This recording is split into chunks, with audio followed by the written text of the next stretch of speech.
Bom dia para você aí de casa, que Deus encha seu coração com o estudo de hoje.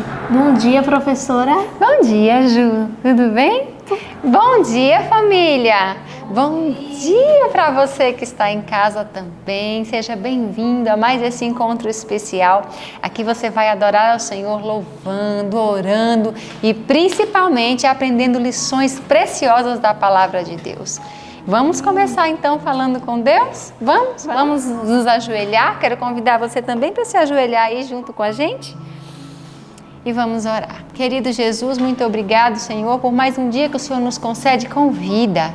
E pela oportunidade de estar aqui junto com os teus filhos aqui na escola e lá do outro lado pessoas também que estão ouvindo a tua palavra, Senhor. Isso enche o nosso coração de saber que o Senhor tem alcançado várias pessoas. E nesse momento nós pedimos a tua presença aqui conosco e ali nos lares também, Senhor, onde as pessoas estão ouvindo esse ano bíblico. Fica conosco, nos abençoa em nome de Jesus. Amém. Amém. Que coisa boa, né? Nós temos muitos motivos, mas o principal motivo é porque Jesus nos encontrou, né? Nos salvou. E agora nós vamos falar o nosso verso, vamos recitar. O nosso verso está onde essa semana? Nosso verso essa semana se encontra em Hebreus 4, do 9 ao 12. E eu ainda não decorei, mas tem um tempinho para decorarmos. Então vamos lá, vamos correr. Porque eu tenho certeza que quando você se esforça, que você procura, Deus te ajuda. Vamos junto? Amém. Vamos no 3? 1, 2, 3. Hebreus 4, do 9 ao 12. Portanto, resta ainda um repouso para o povo de Deus, porque aquele que entrou no seu repouso, ele próprio repousou de suas obras, como Deus das suas. Procuremos, pois, entrar naquele repouso, para que ninguém caia no mesmo exemplo de desobediência. Porque a palavra de Deus é viva e eficaz, e mais penetrante do que espada alguma de 2 gumes, e penetra até a divisão da alma e do espírito, e das juntas e medulas, e é apta para discernir os pensamentos e intenções do coração. Hebreus 4, do 9 ao 12. Hebreus 4, do 9 ao 12. Portanto, resta ainda um repouso para o povo de Deus, porque aquele que entrou no seu repouso, ele próprio repousou de suas obras, como Deus das suas. Procuremos, pois, entrar naquele repouso, para que ninguém caia no mesmo exemplo de desobediência, porque a palavra de Deus é viva e eficaz, e mais penetrante do que espada alguma de 2 gumes, e penetra até a divisão da alma e do espírito, e das juntas e medulas, e é apta para discernir os pensamentos e intenções do coração. Hebreus 4, do 9 ao 12. Hebreus 4, do 9 ao 12. Portanto, resta ainda um repouso para o povo de Deus, porque aquele que entrou no seu repouso, ele próprio repousou de suas obras, como Deus das suas. Procuremos, pois, entrar naquele repouso, para que ninguém caia no mesmo exemplo de desobediência, porque a palavra de Deus é viva e eficaz, e é mais penetrante do que espada alguma de 2 gumes, e penetra até a divisão da alma e do espírito, e das juntas e medulas, e é apta para discernir os pensamentos e intenções do coração. Hebreus 4, do 9 ao 12. Amém. Como é bom, né, professora, guardar a palavra de Deus em nosso coração. Sim. Então, vamos para o próximo momento, que é estudar a palavra de Deus. Então, guarde no seu coração cada palavra dita, porque você um dia pode precisar para que Deus use você para falar com outras pessoas. Fica com Deus e com o estudo e até a próxima. Até a próxima. Bom dia. Bom dia. Que oportunidade agora de estudarmos a palavra, que oportunidade eu estou tendo também de ver a igreja muito bonita. Queria que você tivesse essa oportunidade também, mas se não é possível agora ver pelas telas, venha nos fazer uma visita e você vai ver o quanto a igreja aqui é bela ao estarmos os irmãos reunidos e os missionários todos juntos. Agora nós iremos recapitular o estudo. Hoje nós estudamos o livro de Ageu, capítulo 1 e capítulo 2, esse é um livro bem curtinho. E o livro Profetas e Reis, capítulo 46, os profetas de Deus os ajudavam. Se você tem acompanhado os estudos aí durante os dias, você percebeu que nós vamos em uma sequência de uma história bíblica. E nós acompanhamos a respeito do cativeiro, de como o povo de Judá, o povo de Israel permaneceu em cativeiro aí em Babilônia, mas depois retornaram à terra e Deus foi trabalhando com eles com relação ao seu retorno. Foram vários estágios para que eles conseguissem retornar em um número mais significativo, porque eles passaram muitos anos em Babilônia e lá eles se acostumaram. Depois que vieram os medos e os persas e assumiram o governo, eles foram tratados até de maneira mais bondosa. E aí eles se acostumaram a viver ali e muitos, quando foram convidados a retornar, não queriam mais voltar para a terra de Jerusalém, que se encontrava desolada, o templo em ruínas, o muro destruído. Então eles decidiram ficar por lá mesmo. Mas Deus foi trabalhando com eles. E o número inicial ali de pessoas que voltaram receberam então a oportunidade de trabalhar para Deus para a reconstrução da cidade e reconstrução do templo. E hoje nós vamos estudar um pouco sobre este momento, onde eles tinham a obra de reconstruir o templo novamente e quais as dificuldades que eles tiveram durante o caminho. Quando eles retornaram para lá, eles tiveram algumas dificuldades, e as dificuldades eram externas, porque eles estavam cercados de algum grupo de pessoas que iam contra eles, mas principalmente um grupo que ia contra, mas não ia. E esse grupo era os samaritanos. Vocês sabem quem são os samaritanos? Hoje o nosso capítulo veio trazendo de maneira bem clara, simples assim, quem são os samaritanos. Não apenas aqueles que habitavam na cidade de Samaria, mas os samaritanos eles eram compostos por um cruzamento, digamos assim, de duas raças distintas, de dois povos distintos, que eram o remanescente do povo de Israel, quando as 10 tribos foram dispersas pelo reinado assírio, alguns ficaram ainda em Samaria, que era a capital do reino de Israel. E alguns ficaram por ali. E quando eles foram dominados pela Assíria, alguns líderes assírios vieram para habitar na terra de Israel e habitaram em Samaria. E então essas nações se fundiram. Os remanescentes de Israel e os colonos assírios. E aí surgiu a raça que é denominada então os samaritanos. Os samaritanos são esses. Então eles conheciam a Deus porque descendiam de Israel, mas também eram idólatras porque descendiam da Assíria. E aí eles foram uma pedra no sapato dos israelitas para a reconstrução do muro. Mas olha só como eles começaram ao seu atrapalho, digamos assim, na reconstrução. Olha só então como os eles começaram a ser a pedra no sapato. Livro de Esdras, capítulo 4, o verso 1 diz assim: Ouvindo, pois, os adversários de Judá e Benjamim, que os que voltaram do cativeiro edificavam um templo ao Senhor Deus de Israel, chegaram-se a Zorobabel e aos chefes dos pais e disseram-lhes: Deixai-nos edificar convosco, porque como vós buscaremos a vosso Deus, como também já lhe sacrificamos desde os dias de Esar-Hadom, rei da Síria, que nos fez subir aqui. Então olha só o convite ou a disposição do povo de Samaria para ajudar o povo de Israel. Eles estavam reconstruindo e os samaritanos vieram e ofereceram ajuda. Olha, deixa-nos edificar junto. Não parece uma boa ajuda? Eles estavam em um número menor, a construção era grande e agora os seus vizinhos estavam oferecendo ajuda. E esses vizinhos já faziam parte do povo de Deus, ou fizeram em algum momento. mas essa ajuda não foi interpretada como uma ajuda. Olha o verso 3. Porém, Zorobabel e Jesua e os outros chefes dos pais de Israel lhes disseram: não convém que nós e vós edifiquemos casa a nosso Deus, mas nós sozinhos a edificaremos ao Senhor Deus de Israel, como nos ordenou o rei Ciro, rei da Pérsia. Todavia, o povo da terra debilitava as mãos do povo de Judá e inquietava-os no edificar.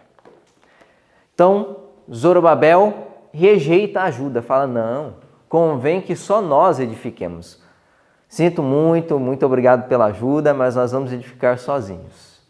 Porque eles viam naquela ajuda uma brecha para que Satanás arruinasse novamente a nação.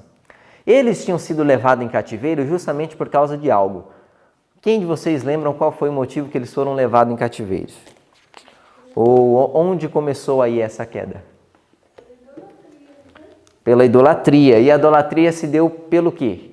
Casamentos ilícitos. Pelas uniões que eles tinham com as outras nações. E isso os levou à idolatria. E eles entendiam então que todo esse sofrimento que eles passaram, que as 10 tribos passaram e depois Judá e Benjamim passaram, foi por causa da idolatria devido à união com outras nações. E agora, já no início, será que eles voltariam a cometer o mesmo erro? Não, Zorobabel distinguiu logo: não vamos cometer, não vamos andar pelo mesmo caminho, não.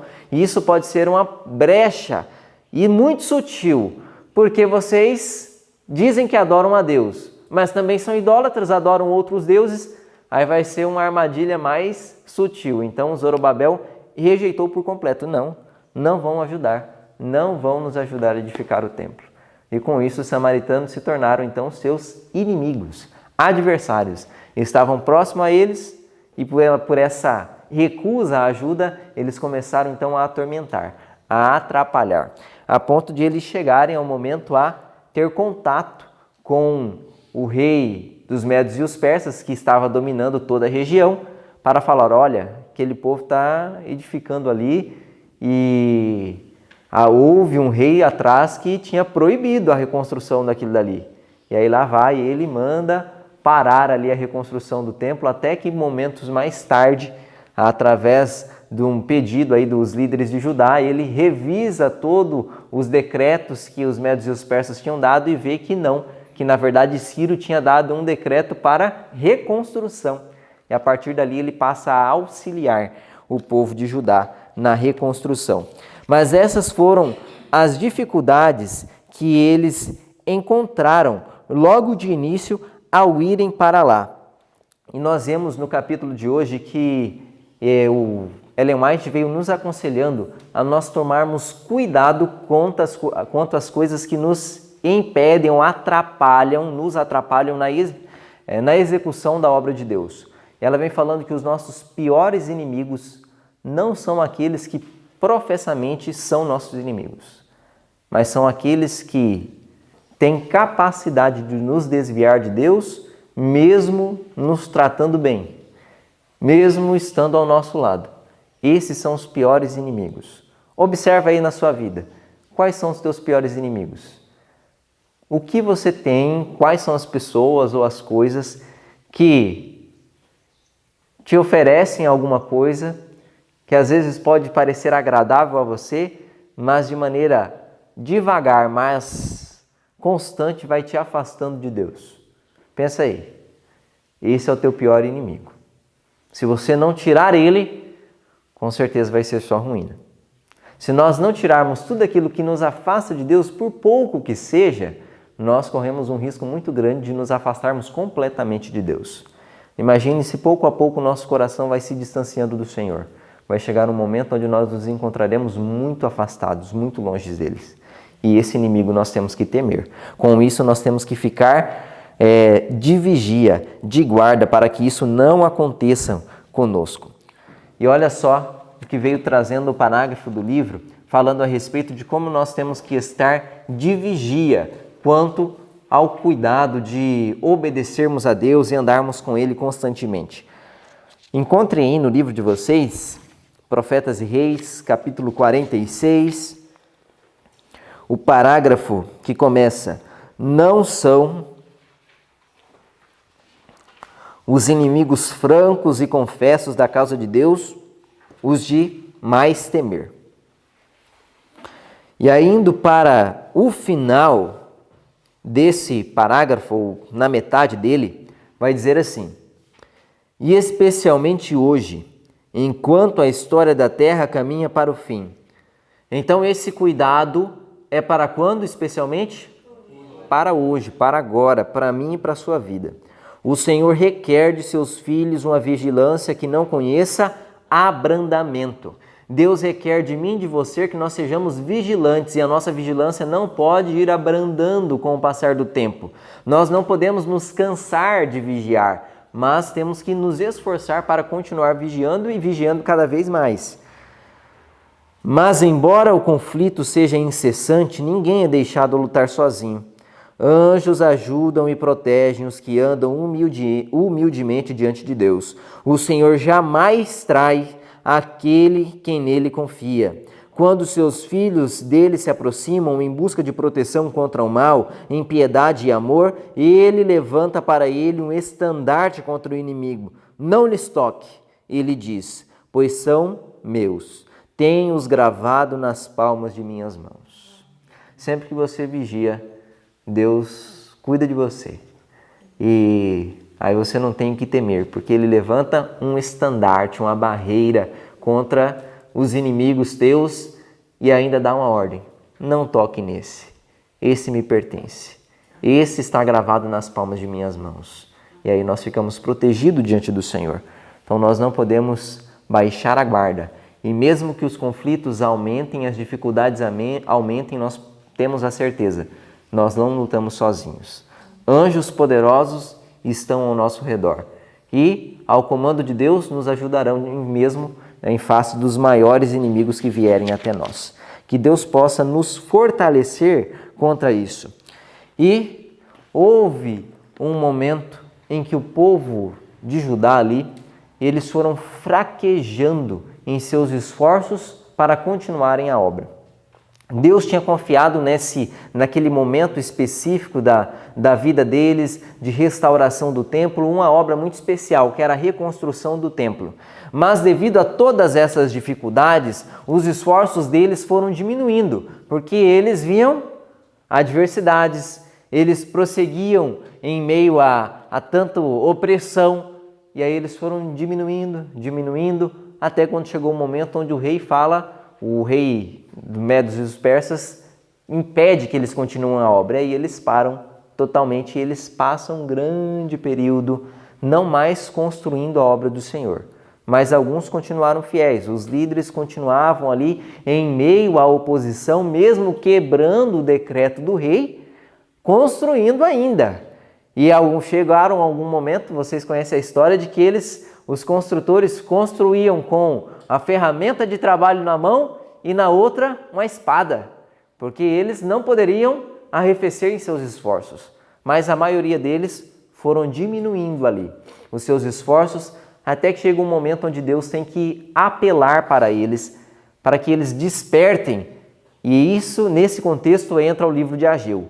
O livro de Ageu é um apelo para que eles despertem para a condição deles e eles voltem para aquilo que eles deixaram de fazer. Olha lá o que diz no livro de Ageu. Ageu, já no capítulo 1, verso 2, retrata a situação do povo diante a essas dificuldades. Assim fala o Senhor dos Exércitos, dizendo: este povo diz, não veio ainda o tempo em que a casa do Senhor deve ser edificada. Quando os profetas exortavam a eles, olha, vamos voltar ao trabalho, vamos voltar à execução, eles falam, não, ainda não chegou o tempo. Não estamos no momento de edificar, porque temos passado por muitas dificuldades ainda. Ainda vemos muitas coisas conspirando contra, então não chegou o momento ainda. Vai chegar um momento onde as coisas vão ser facilitadas, onde as portas serão abertas e aí nós voltamos à reconstrução. Nas coisas que você tem empreendido para o Senhor, pense aí. Nas coisas que Deus tem colocado em tuas mãos, que você tem como seu trabalho, como objetivo e que Deus tem colocado em seu coração. Tem surgido dificuldades? Ou não surge dificuldade nenhuma? E quando as dificuldades surgem, você pensa como esses estavam pensando? Não, não é tempo de eu fazer isso. Não chegou o momento. Quando chegar o momento, as coisas vão se tornar mais fáceis. Quando chegar o momento, aí eu vou ver Deus encaminhando ainda de maneira mais segura esses acontecimentos. Se você pensa assim, pode ser que você esteja vivendo em algo semelhante ao que Israel estava vivendo ali. Eles estavam passando por dificuldades, mas era sim chegado o tempo de fazer aquilo. Porque as dificuldades não são prova de que Deus não esteja atuando. As dificuldades não são prova de que aquela atividade deva deixar de ser feita. Nós concluiremos a obra que Deus confiou em nossas mãos, mesmo em meio às dificuldades, mesmo em meio às provações. E era isso que o povo não estava entendendo. E aí vem Ageu e faz um apelo para eles, para que eles despertassem e entendessem qual era a situação deles. Olha só o que diz o verso 4 do capítulo 1 de Ageu. Porventura, é para vós tempo de habitardes nas vossas casas forradas, enquanto esta casa fica deserta? E aí vem Ageu e faz um apelo. Não chegou o tempo de reconstruir a casa do Senhor? É tempo então de vocês construírem as próprias casas? É tempo de vocês habitarem em casas boas enquanto a casa do Senhor permanece em ruínas? É esse o tempo? E aí eles foram então sacudidos por Deus para entender de que eles estavam pensando em si próprios, enquanto a obra de Deus permanecia parada. Quantas vezes o nosso coração é tentado em pensar nas coisas que são convenientes a nós? E quantas vezes nós somos tentados a nos servirmos e deixar a obra de Deus à mercê? Não podemos deixar que isso aconteça. Os nossos esforços não podem enfraquecer a tal maneira, a tal ponto de que a obra de Deus seja prejudicada porque nós estamos buscando os nossos próprios interesses. Isso não deve chegar um momento onde aconteça. Nós temos que ser despertados para isso. Será que é tempo, no momento em que vivemos da história, nós ainda nos determos gastando a maior parte do tempo do nosso dia buscando coisas que vão ser destruídas quando Cristo voltar e deixar as coisas que são de cunho eterno para que outros façam? Será que esse é o momento? Será que essa é a obra que nós devemos fazer? Com certeza não. É o momento de nós pararmos de edificar para nós mesmos, de edificarmos coisas que são passageiras, de coisas que serão no final destruídas e passarmos a edificar coisas que permanecerão para toda a eternidade. É tempo de nós nos despertarmos, assim como Ageu estava convidando ao povo de Israel a despertar naquele momento. E diante de tal situação, Deus, que sempre preza a nossa salvação e nos conduz para a salvação e usa inúmeros meios para nos salvar, naquele momento, para com o povo de Israel, ele usou algo e que muitas vezes ele usa para conosco. Qual foram as coisas que Deus usou para aquele momento?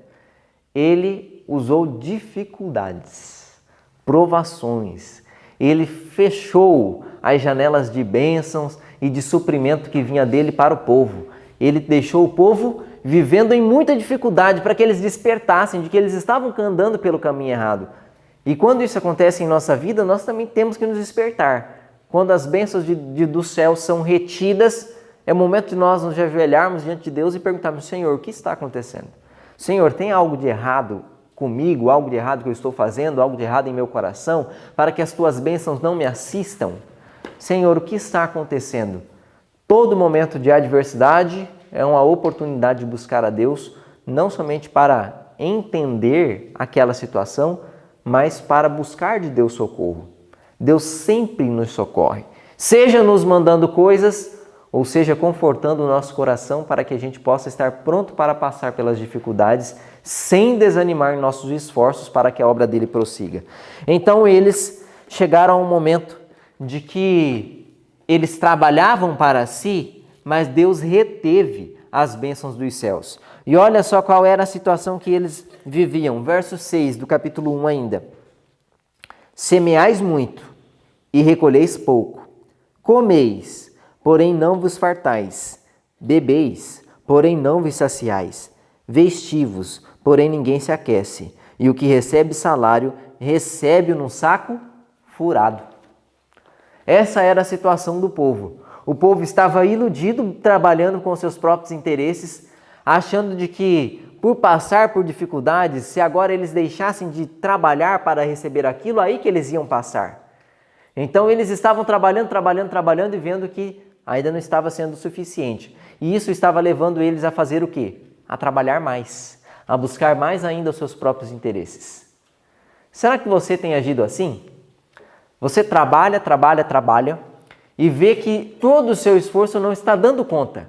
Você ainda não tem o suprimento que você gostaria, não tem a casa que gostaria, não quitou as contas que gostaria e vive algo semelhante com o que o povo de Israel vivia naquele momento. Recebe salário, mas parece que recebe para guardar num saco furado, porque não sabe para onde vai.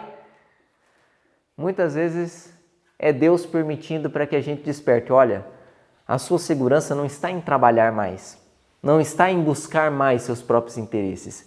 Ao contrário, está em buscar os meus interesses para que as outras coisas lhe sejam acrescentadas. Isso é o que Deus espera. A nossa confiança não deve estar na força de nosso braço, mas na força que provém de Deus. Enquanto nos apegarmos a Ele, nada do que necessitamos nos faltará. E se nos faltar, é porque não precisamos, é porque não necessitamos. Mas aquilo que necessitamos, Deus nos dá. Mas nós precisamos nos achegar a Ele. Nós precisamos buscar em primeiro lugar as coisas deles, para que as outras coisas sejam acrescentadas. E essa não era a realidade que o povo estava vivendo. Eles estavam buscando primeiro as suas coisas, mas buscavam para pôr num saco furado. E aí vem Ageu e desperta: olha, vocês estão vivendo isso, mas não estão conseguindo nada, porque vocês estão trabalhando para a coisa errada. Vocês estão lutando pelo princípio errado.